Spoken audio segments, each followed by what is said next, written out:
Donc ce dernier chapitre sur le contrôle, on l'avait entamé par une série d'exemples sur les équations différentielles, les systèmes d'équadifs, l'équation des ondes, aussi quelques vues sur l'équation de Schrödinger et de la chaleur. Alors maintenant, on entame le corps de l'affaire, le contrôle des ondes, donc c'est le paragraphe 2.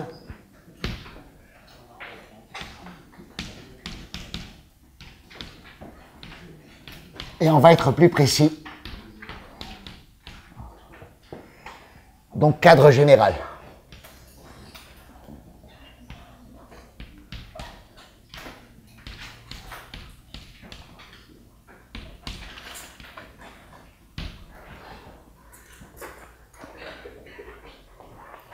Donc, je reprends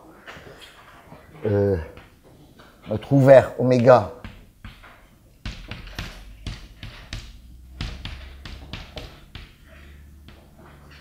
borné et régulier de RD, Rn, je ne sais plus. Je vais noter, alors, ça dépend.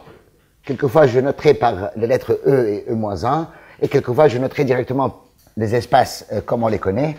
Donc, je vais noter E égale H01 de oméga, L2 de oméga, et E-1,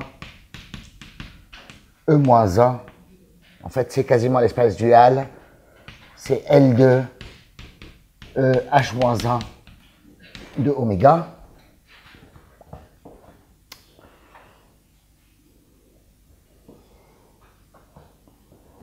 Et je vais parler tout simplement, donc petit a,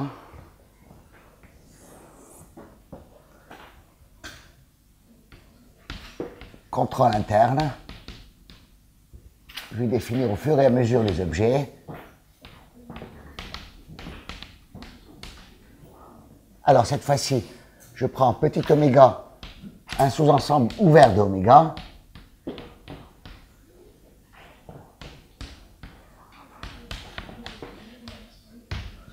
T un temps positif. Je vais noter qui oméga égale qui oméga de x, la fonction caractéristique de oméga.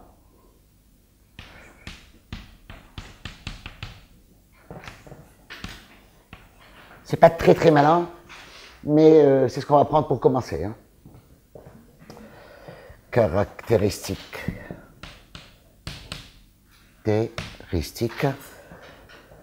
Bon, il faudrait se réveiller à un moment. Caractéristique de oméga. Elle vaut 1 sur oméga. Petit oméga est 0 ailleurs, sur grand oméga. Et le problème est le suivant. Donc, problème, le contrôle. Trouver, donc, pour U0, U1 dans E, H01, L2,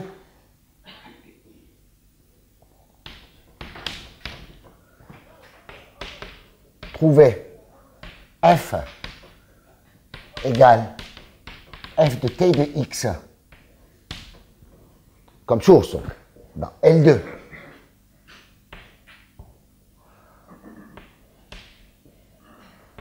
de 0t à valeur L2 de oméga, telle que l'unique solution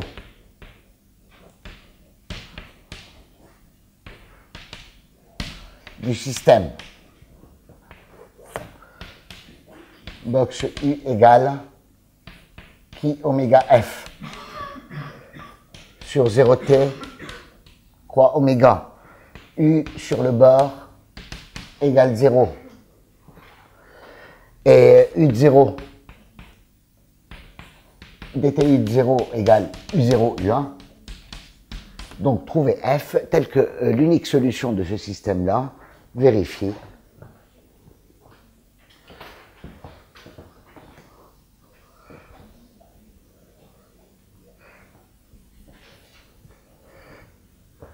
Vérifier.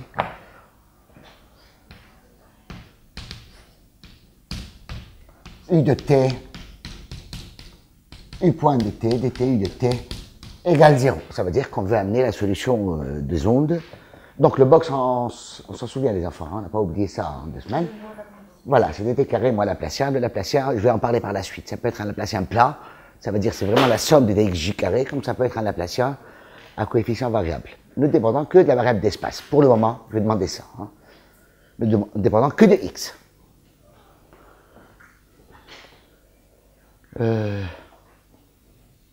Donc pour U0, U1, je cherche une source f que je fais agir uniquement au-dessus du petit oméga, tel que, au bout du temps grand t, et la solution est amenée de l'état initial U0, U1 à l'équilibre 0, 0. On peut évidemment remplacer le 0, 0, l'état d'équilibre, par un autre état prescrit. Ça, on en a parlé déjà, on va dire, la semaine dernière. On veut de plus que, ça aussi, c'est un problème dont on avait parlé la dernière fois, on veut de plus, c'est une contrainte supplémentaire qu'on pose sur la fonction petit f, que f soit, bon, je vais juste modifier un tout petit truc là, je vais donner un nom à la fonction f, si elle existe, la fonction f sera appelée contrôle.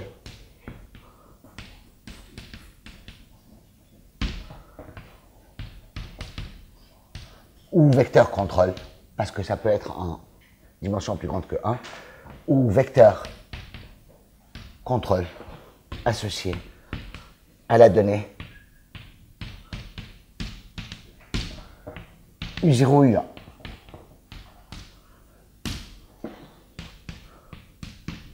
D'accord? On veut de plus que le vecteur contrôle soit continu par rapport à U0, U1. C'est-à-dire, on veut en plus que, on veut de plus, on demande en plus, c'est une contrainte supplémentaire, que le vecteur contrôle, que ce vecteur contrôle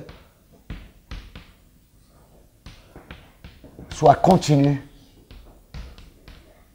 par rapport à la donnée U0, U1.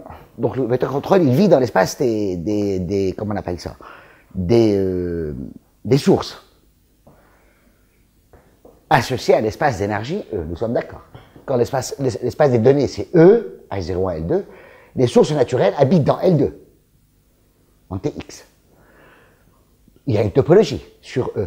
Il y a une topologie sur l'espace des sources qui est L2 de 0t croix oméga. Donc, entre ces deux espaces vectoriels topologiques, sont en fait des banards, on sait ce que ça veut dire une continuité. D'accord? Donc, on veut en plus que le vecteur contrôle soit continu par rapport aux données ou à la donnée U0, U1.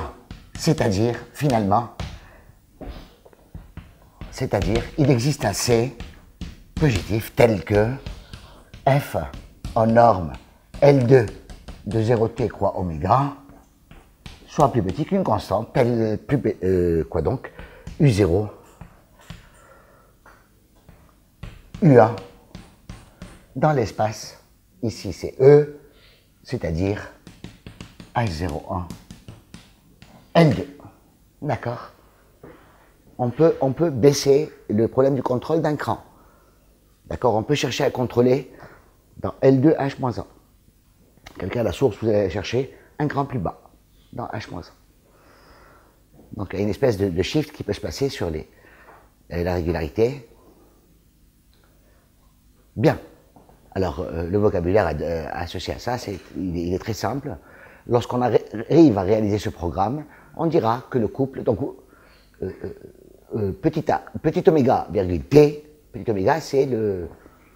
Donc vous voyez, tout se joue là-dessus, hein, tout se joue sur l'ouvert petit oméga qui va supporter le contrôle sur lequel on va agir, sur lequel l'ingénieur ou la personne qui contrôle le processus, l'évolution de cette onde-là, va intervenir.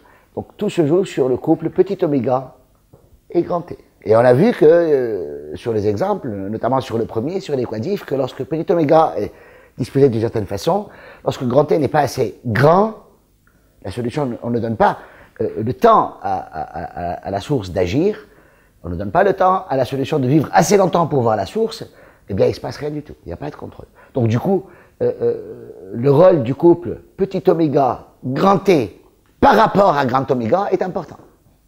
D'accord.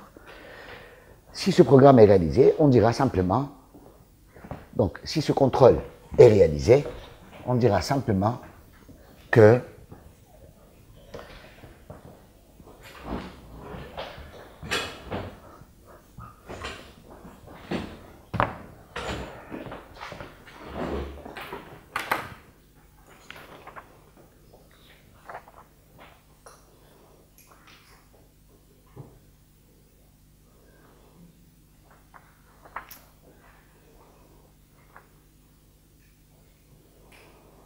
donc si ce programme est réalisé,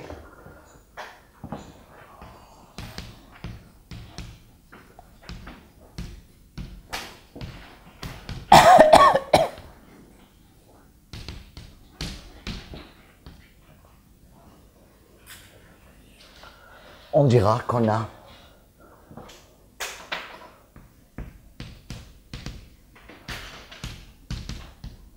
contrôlabilité exacte ou contrôle exact pour l'équation des ondes à partir de l'ouvert petit oméga.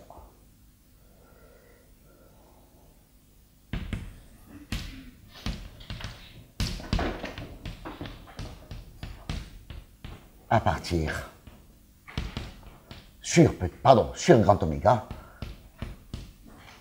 à partir de petit oméga. J'ai oublié le mot évidemment interne.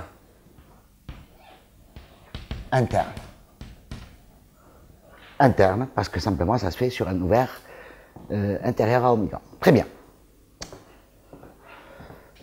On dira aussi, ça c'est beaucoup moins innocent les enfants, ça c'est beaucoup plus, ça cache des choses. Là on ne peut pas en parler tout de suite, on va y revenir j'espère. On dira aussi que le couple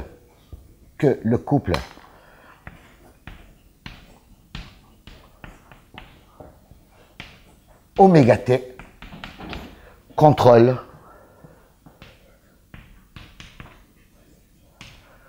l'ouvert oméga. J'en dis pas plus. D'accord, j'en dis pas plus.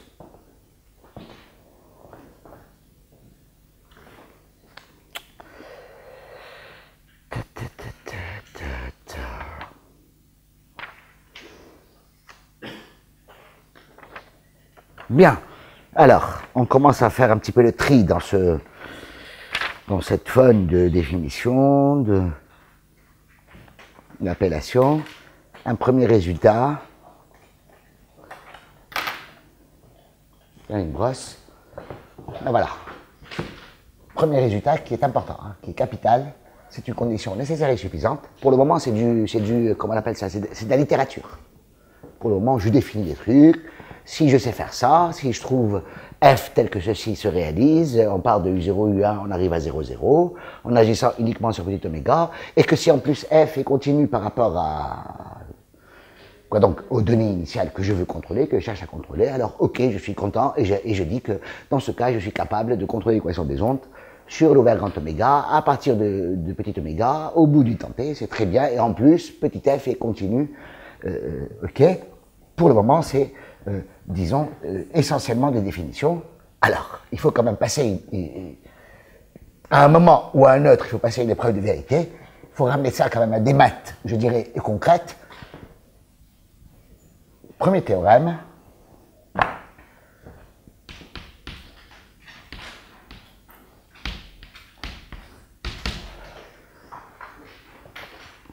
contrôle, je vais l'appeler comme ça, contrôle et observation.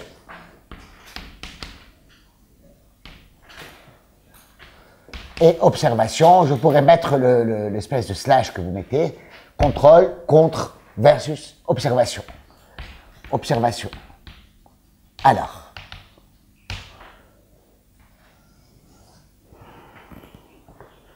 Donc je rappelle les enfants, je dis que j'ai comptabilité exacte pour les ondes sur grand oméga à partir de petit oméga, autant t, si et seulement si, je peux réaliser ce programme-là plus la continuité. Hein. Il y a les deux choses, c'est important. Bien. Alors,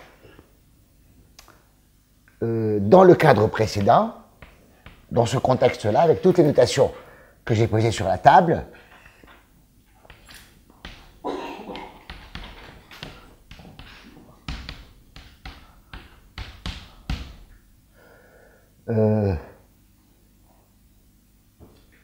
les deux assertions suivantes sont équivalentes. Les deux assertions suivantes sont équivalentes. Suivantes sont équivalentes. Alors c'est lesquelles en fait? Petit a, on a contrôlabilité exacte, contrôle exact pour interne, pour le box sur oméga à partir de petit oméga, autant t. On a contrôle exact, ou bien le couple, je vais appeler ça comme ça, le couple oméga t, contrôle exactement oméga, d'accord? Ça veut dire tout ça, hein, avec la continuité, avec tout le pack. Ceci, ce programme-là, et petit b,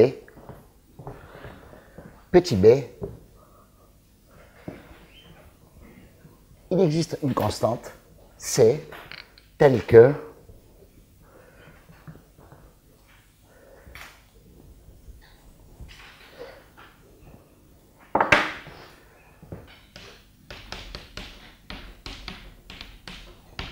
une constante C positive, telle que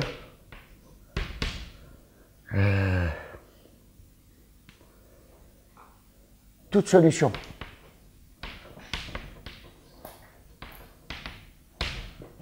phi du système,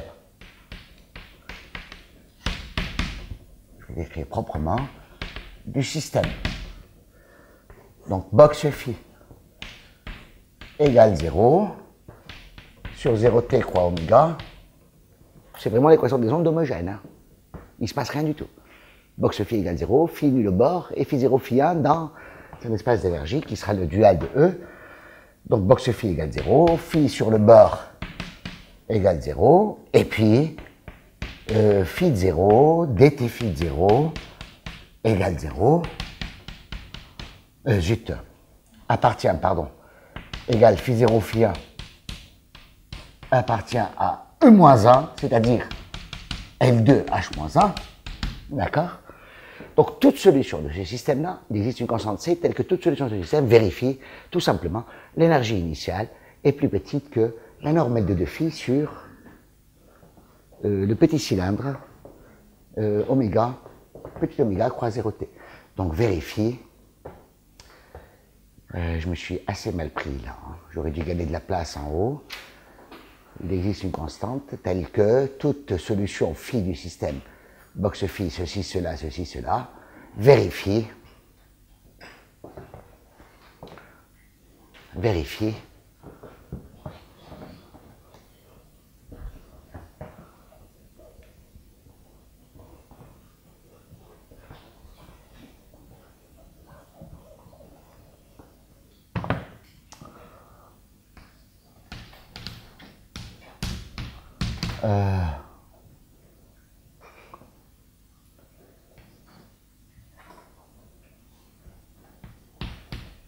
phi 0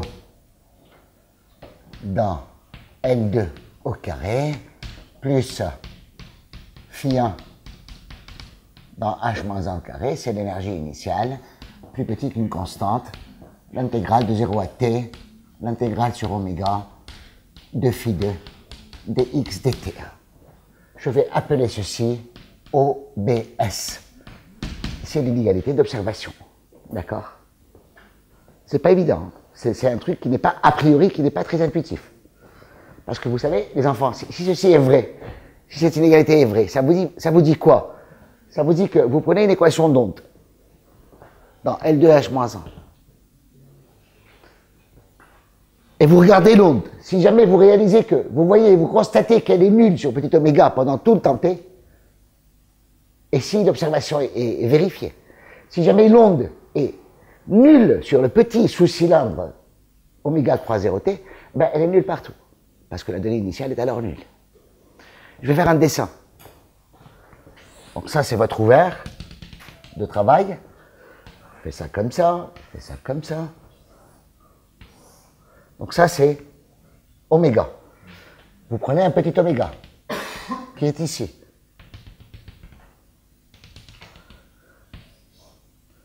Voilà votre cylindre d'observation. En espace-temps, ça c'est 0, évidemment, et ça c'est t. Si jamais votre onde phi est nulle sur le petit sous-cylindre intérieur, petit oméga, croix 0t, ça implique que phi 0, phi 1 sont nuls. Donc phi est nul. En particulier, par exemple, ça donne que cette quantité est évidemment linéaire par rapport à phi 0, phi 1. Elle est positivement homogène de degré 2, c'est évident. Donc ça implique que c'est une norme sur l'espace des solutions du box, ou encore c'est une norme sur E-1. C'est quand même beaucoup. Puisque on identifie évidemment E-1, phi 0, phi 1 à la solution générée par l'équation des ondes, avec données de directivité homogènes au bord.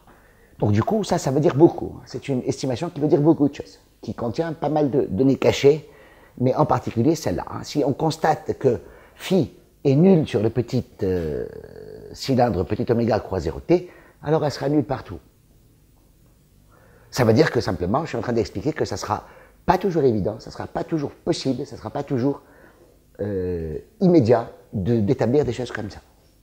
Il faudrait quand même que le petit oméga et que le temps grand t soit, je dirais, raisonnable, qui permette de faire des choses comme ça. En tous les cas, tel que je le dessine ici, évidemment, on le sait, ça ne marche pas. Cet ouvert-là ne fonctionne pas, ce n'est pas bon.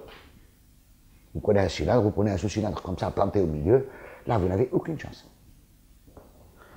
Pour des raisons purement géométriques. Alors, qu'est-ce que je voulais dire après ça? Donc, j'ai donné un théorème où il y a une équivalence, d'accord? Petit a est équivalent à petit b, c'est ça?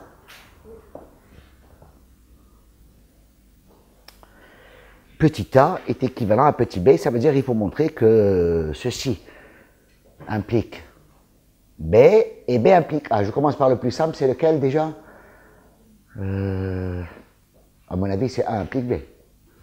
D'accord? Si j'ai contrariété exacte pour le couple oméga t au-dessus de grand oméga, alors toute solution de l'équation des ondes dans L2H-1 se laisse observer comme ceci.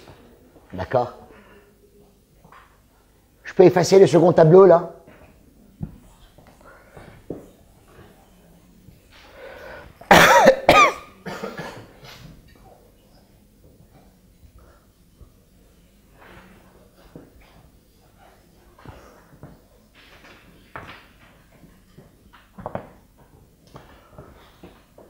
Alors, donc preuve du théorème, démonstration. Donc je commence par le plus simple. A implique B. A implique B, ça veut dire quoi?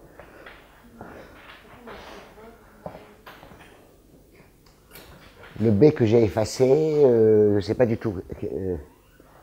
Ah oui, c'est l'estimation d'observation. Si j'ai contrôle, j'ai observation. D'accord?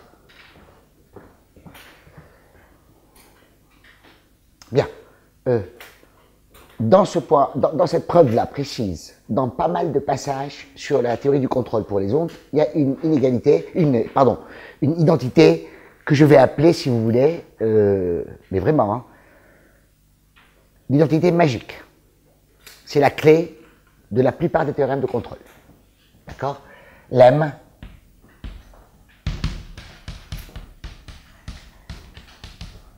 identité clé.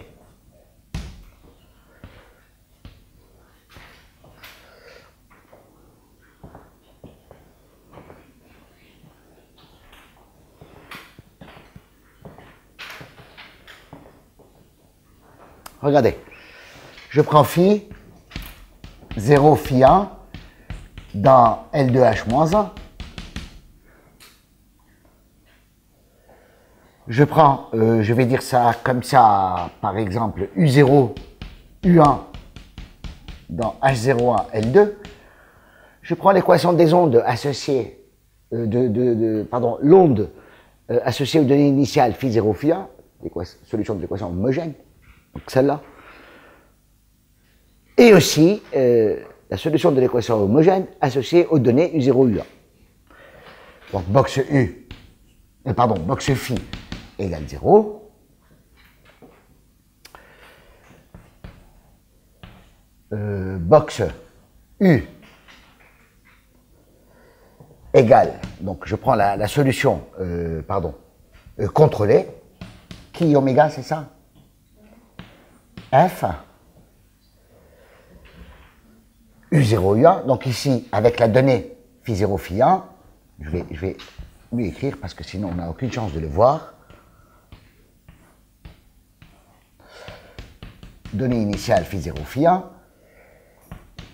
Box U égale qui oméga F avec donnée initiale, quoi donc? U0, U1.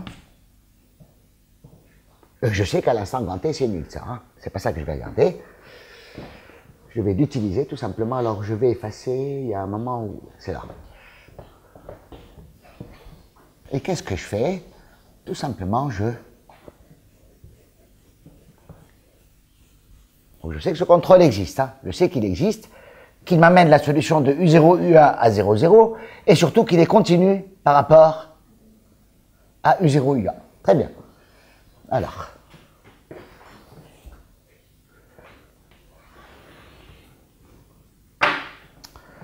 je multiplie la première équation par U bar et j'intègre.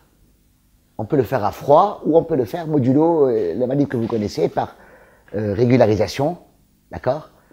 Et puis passage à la limite.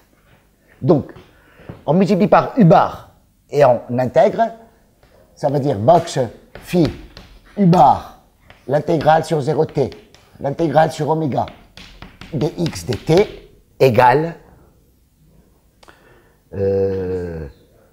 c'est box U par phi, désolé. Box U par phi égale l'intégrale sur 0t sur oméga de qui oméga f phi bar dx dt.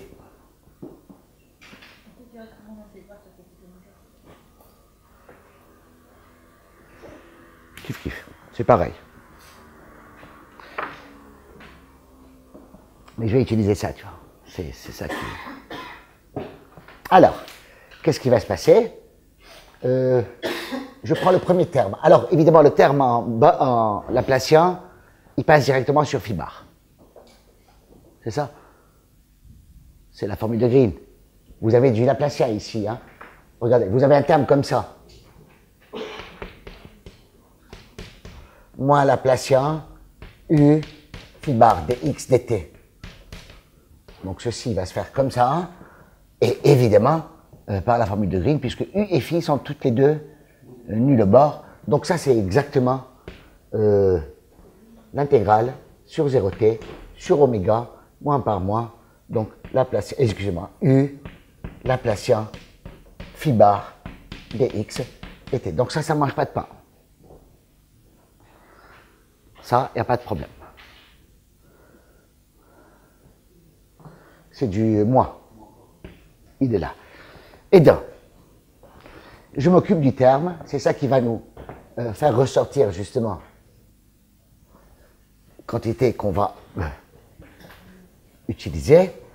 Je m'occupe du terme en dt carré.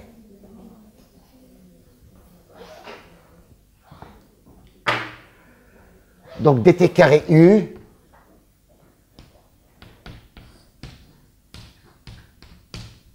phi bar. U prime v, alors dx dt, hein, dx dt. Ça va valoir u prime v, c'est du uv tout intégré, donc c'est du dtu, dt phi bar, pardon, dtu phi bar, u prime v.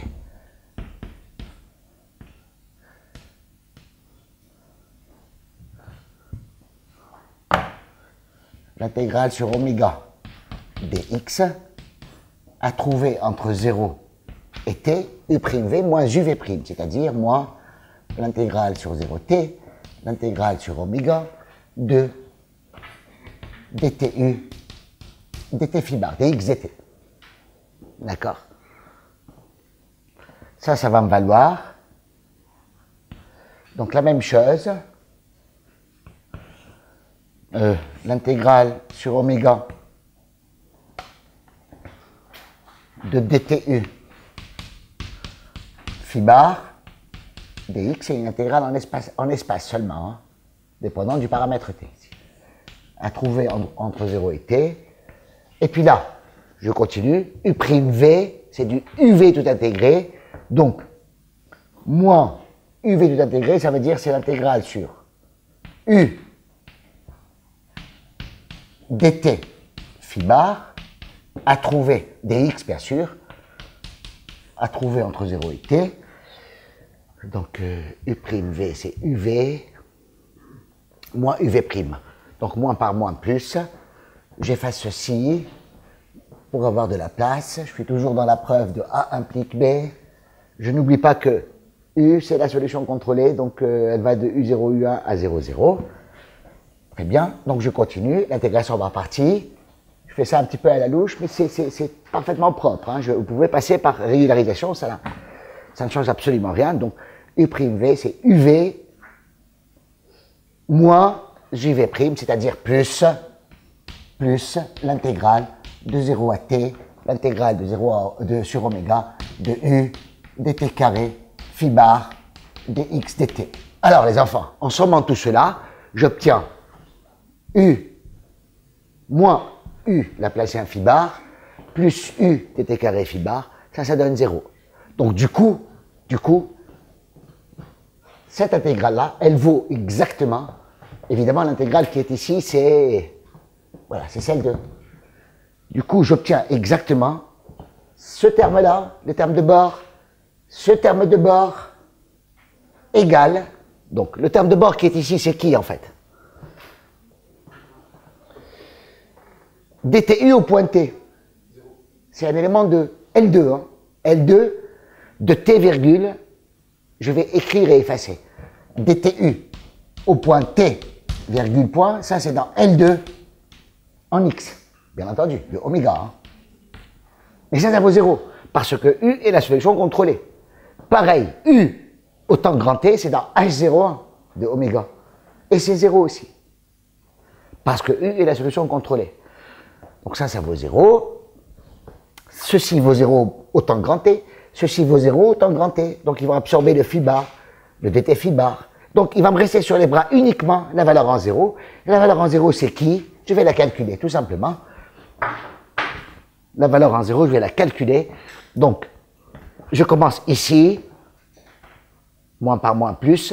Donc, U0 dt phi bar, c'est-à-dire U0 phi 1 bar. D'accord? C'est-à-dire, donc, ceci implique l'intégrale sur oméga de U0 phi 1 bar dx, nous sommes d'accord, moins l'intégrale sur oméga de U1 pas de bêtises, c'est à moi, effectivement. U1, phi 0 bar, clac, dx. D'accord?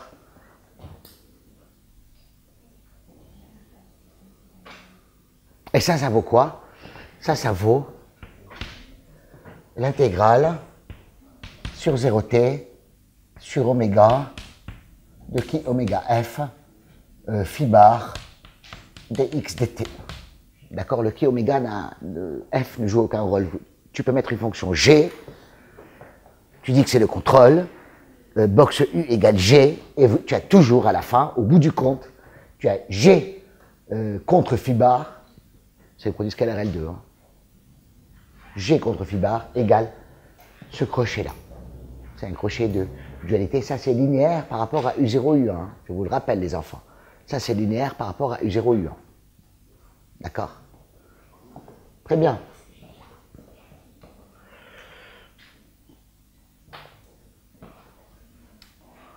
Bien. Moi, je pense que... Donc, j'ai envie de montrer quoi, en fait? J'ai envie de montrer que...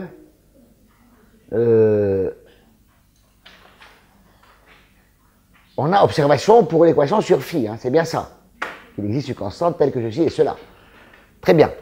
Alors, moi je pense que ça on peut l'écrire comme... regardez, lorsque vous prenez E moins 1, je rappelle que c'est L2H moins 1,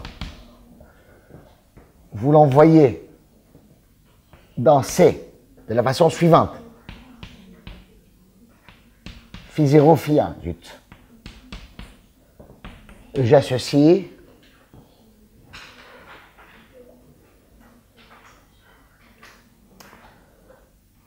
je vais l'appeler L.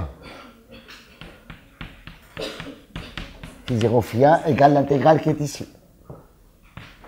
U0, phi 1 bar, moins, ou ceci. Moins U1 bar phi 0 dx. À phi 0 phi 1, j'associe L de phi 0 phi 1 égale l'intégrale qui est ici. C'est la même, hein? Sauf que j'ai pris le conjugué, c'est la même chose. Moi, je pense que, je prétends, E moins 1, je vous le rappelle, c'est un Hilbert, hein? C'est un produit de deux Hilbert.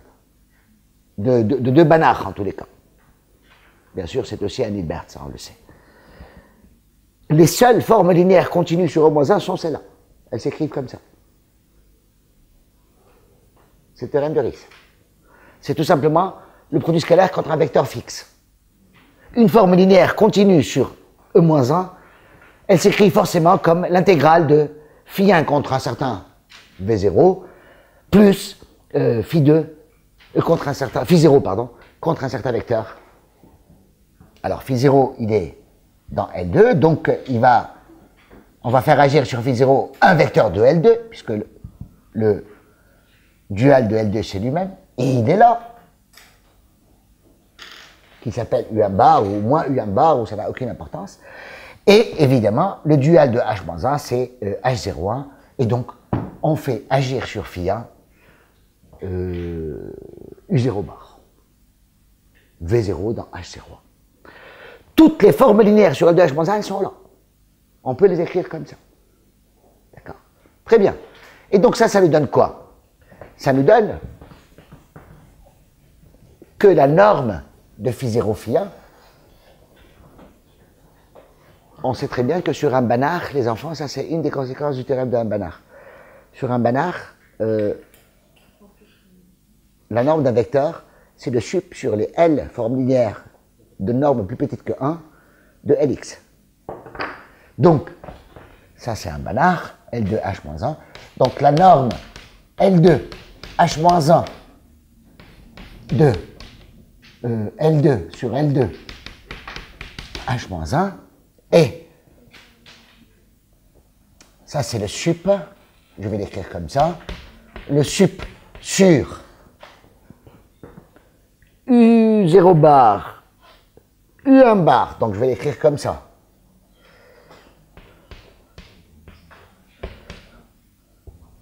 On peut le mettre comme ça. Moins U1 bar. C'est la même chose. De, tout simplement, L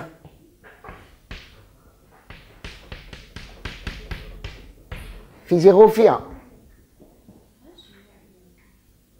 J'ai pris ça. D'accord? Donc j'ai... Parce que L est défini à partir de ceci.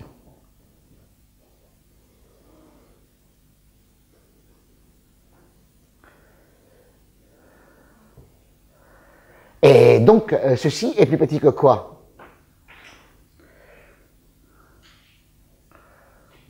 Ça, c'est plus petit que, je vais continuer, je ne sais plus où, là, je suis un peu pris. Ça, c'est plus petit que, alors on y va.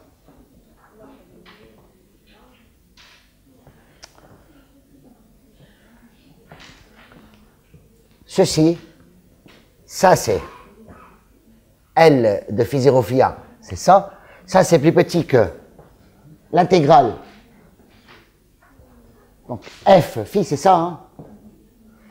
Donc, c'est la norme L2 de F multipliée par la norme L2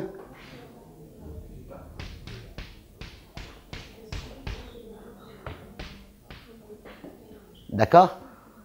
J'ai majoré simplement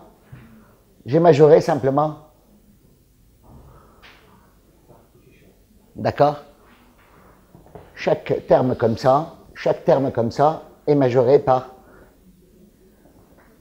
ce produit. Et du coup, je vous le rappelle,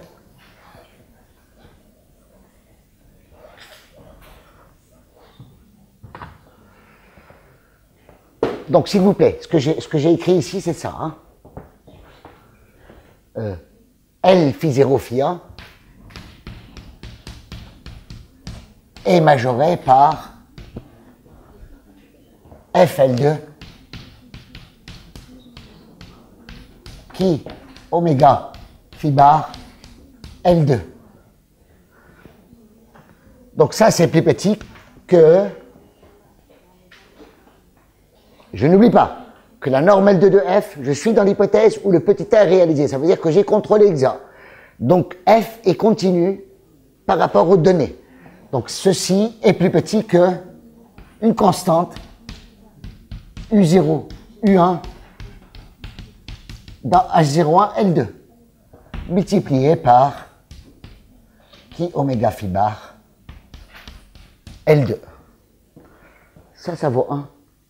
Le sup sur. C'est la même chose, hein, parce que la norme, vous savez ce que la norme dans un produit, c'est la somme des normes, ou la racine de la somme des carrés, ou le max, c'est comme vous voulez. Donc c'est avec le plus ou le moins, c'est la même chose. Donc, du coup, ça vaut 1, et donc ça vaut exactement constante phi, excusez-moi,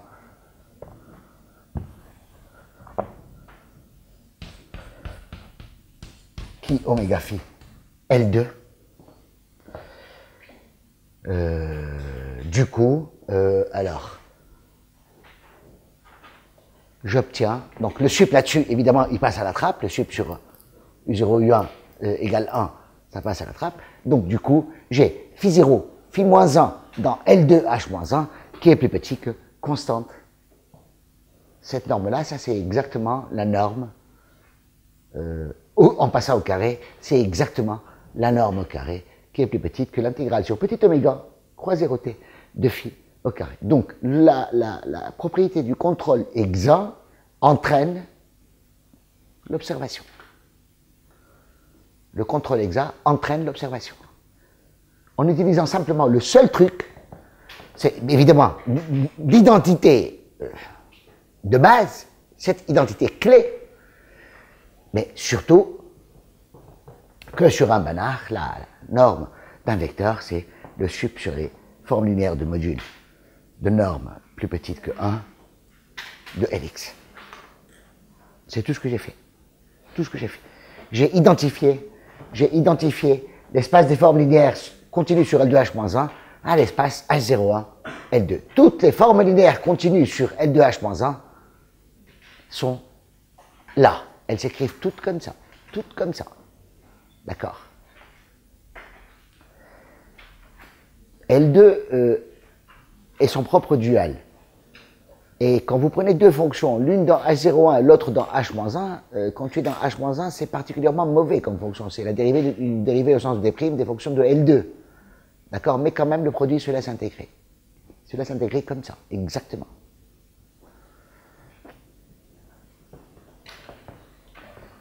Quand tu es dans, je vous le rappelle, hein, quand on est dans H01, U, elle va s'écrire comme AJ, EJ, UJ, pardon, EJ, avec UJ égale quoi? UJ, c'est, non, sigma de oméga J carré UJ carré convergente. Et quand vous êtes dans H-1, c'est le contraire, hein, c'est oméga J carré moins 2. Donc tu vois que le produit scalaire L2, il va fonctionner. Il va fonctionner parce que ce qui est mauvais pour V, pour phi ici, sera rattrapé par le UJ est petit. Vraiment petit. Parce que sigma de oméga J carré, UJ carré, est convergente. Les phi par contre, les phi c'est la même chose avec phi ici, mais c'est oméga J moins 2. C'est très mauvais ça, c'est très très mauvais, mais évidemment c'est rattrapé. Le produit scalaire L2 de deux fonctions, l'une dans H01 et l'autre dans H-1, est parfaitement défini comme ça, c'est pas compliqué. Très bien. Donc on a démontré que A implique B. Maintenant, B implique A est un tout petit peu moins sympa, moins direct. Est-ce que j'ai oublié quelque chose? Je ne sais plus. Qu'est-ce que je dois démontrer? Oui. Oui. Ah, fiant, bien sûr, tu as tout à fait raison, c'est fiant. Bien sûr, bien sûr. Qui habite dans H-1. C'est ça qui m'a... Bien sûr.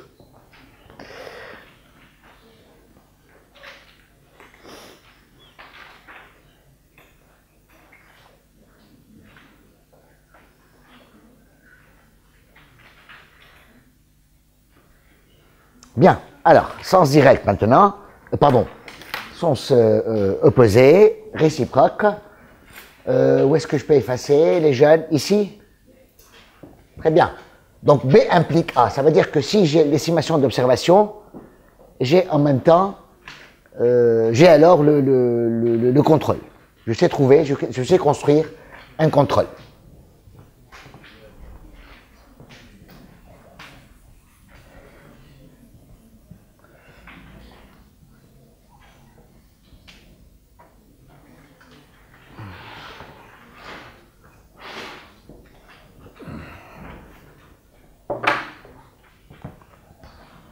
Donc B implique A. Et ça, c'est la fameuse méthode qui a été formalisée par Jacques Pillon dans son livre à la fin des années 80, qui était déjà... qui existait avant cela, bien entendu. C'est la méthode HUM, méthode HUM, Hilbert Uniqueness Method. C'est de l'analyse fonctionnelle. C'est de l'analyse fonctionnelle, d'accord? Qu'est-ce qu'on sait? On sait qu'on a observation. Donc, les solutions dans l'espace L2H-1 de box phi égale 0 sont telles que l'énergie initiale, qui est constante d'ailleurs, est majorée par la norme L2 de la solution phi sur petit oméga, sur tout le temps 0t. Bien, je suppose que j'ai l'estimation. Hein. Bon, comment est-ce que je vais construire le F maintenant? On se donne U0, U1, et je vais construire mon contrôle F de quelle façon? Alors, je réécris box U égale qui oméga F. Je réécris aussi U sur le bord égale 0. Et j'ai donné des données initiales U0, U1 dans H01, L2. Comment je vais trouver le F? C'est ça la question. l'idée était assez simple. Hein. Qu'est-ce qu'on fait? On va tout simplement choisir f. L'idée de HUM, c'est de choisir f comme une solution d'équation d'onde, c'est-à-dire égale phi, où phi est solution de l'équation box phi égale 0. Donc voilà ce qu'on fait.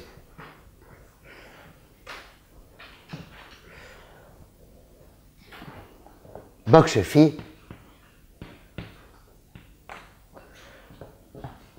il y a un moment où je vais mettre la main sur un bon bout de craie. Box phi égale 0. Donc l'idée de départ, c'est de prendre le contrôle comme une onde. D'accord? Et qu'est-ce qu'on fait? Alors, on écrit le système box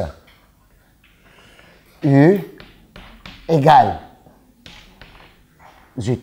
égale qui oméga phi, où phi vérifie ça, U sur le bord égale 0, et je vais demander à U d'être nul au temps t, grand T, ainsi que sa dérivée en temps, évidemment avec phi de 0, donc box phi égale 0, phi nul sur le bord, et données initiales, phi 0, phi 1, fixé dans L2, H-1. Donc je prends, j'espère trouver mon contrôle parmi les ondes qui ont des données dans l'espace dual. Je prends f égale phi, où phi vérifie ce système-là. Je résous le système, box U égale k oméga phi, U nul au bord. Je le résous à partir du temps t. Je le résous sur 0t. Je sais le faire parce que les ondes se résolvent, se laissent résoudre dans les deux sens du temps. Hein. D'accord? On en a déjà parlé.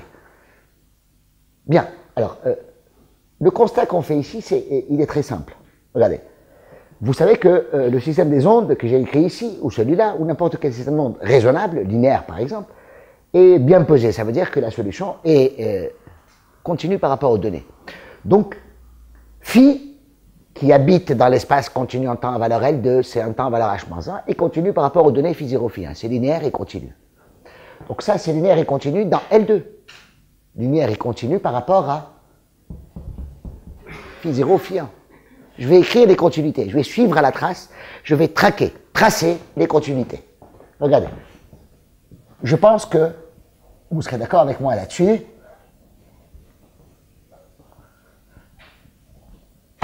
Je vais écrire ce que je lis directement et ensuite on va essayer d'utiliser ça. L'application qui envoie L2H-1 dans L2 de 0t croix oméga, qui a phi 0, phi 1 associe phi, je pense qu'elle est continue. Elle est linéaire et continue. Phi, c'est la solution de ce système-là. Ça dit que le système des ondes est bien pesé. On a travaillé pendant des semaines et des semaines pour ça. C'est continu, ça. Lorsque phi 0, phi 1 bouge un peu dans L2H-1, ce phi, je sais qu'il est continu en temps à valeur L2. C'est en temps à valeur H-1, mais continu en temps à valeur L2, ça veut dire que tu es dans L2, hein, en espace-temps. Ça implique que tu es dans L2 en espace-temps. Et ça, c'est parfaitement continu par rapport aux données. Donc ça, c'est linéaire et continu. Cette application-là, elle est évidemment linéaire et évidemment continue. Très bien. Maintenant, là, j'ai quoi? Je prends ce phi-là, je prends cette fonction-là, cette onde-là, je la mets dans la source, dans le second membre. Mais je la fais agir uniquement au-dessus de petit oméga. Je tronque, hein, je ne vois phi que sur petit oméga. Très bien. Je sais résoudre ce système-là. Je sais le faire. On arrête? Donc, je sais résoudre ce système-là vers les temps négatifs, entre t et 0. Je sais que ce système est bien posé. Encore une fois, on l'a rabâché à plusieurs reprises. Ce système d'onde est bien posé. Ça veut dire que la solution que je vais trouver, elle est continue en temps à valeur. Attention, ici les données, elles sont 0, 0. La source est L2. Donc j'aurai une solution qui est H01, L2. Ce U-là que je vais trouver, il est H01, L2. Je sais que ce U, qui est H01, L2, il sera continu dans H01, L2. Par rapport à la seule donnée du problème ici, c'est phi. Donc il sera continu par rapport à phi. L'application qui a phi,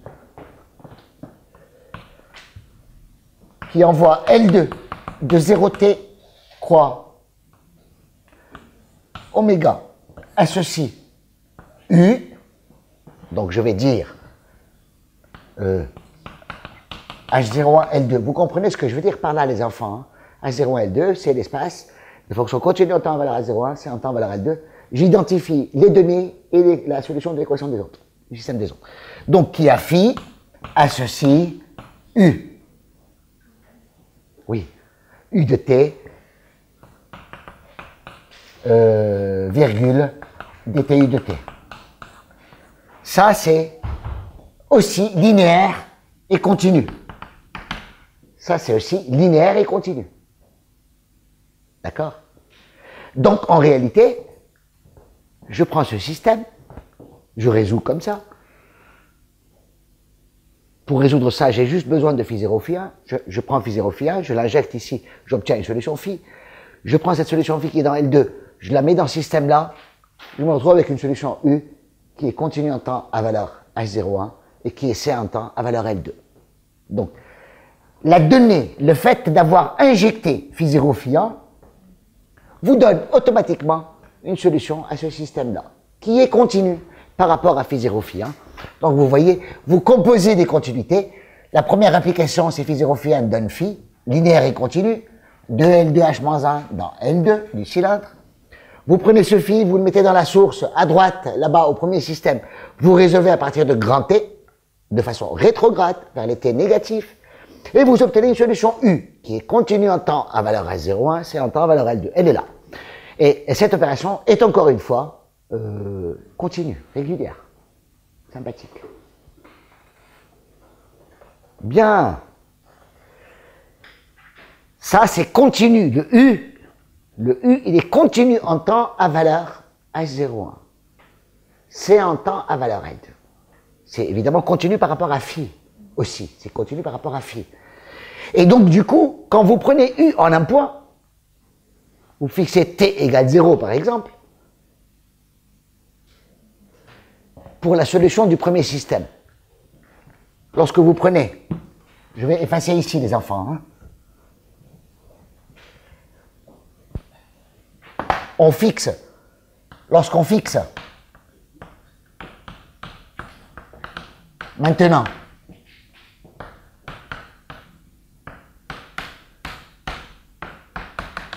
t égale 0, qu'est-ce qu'on obtient?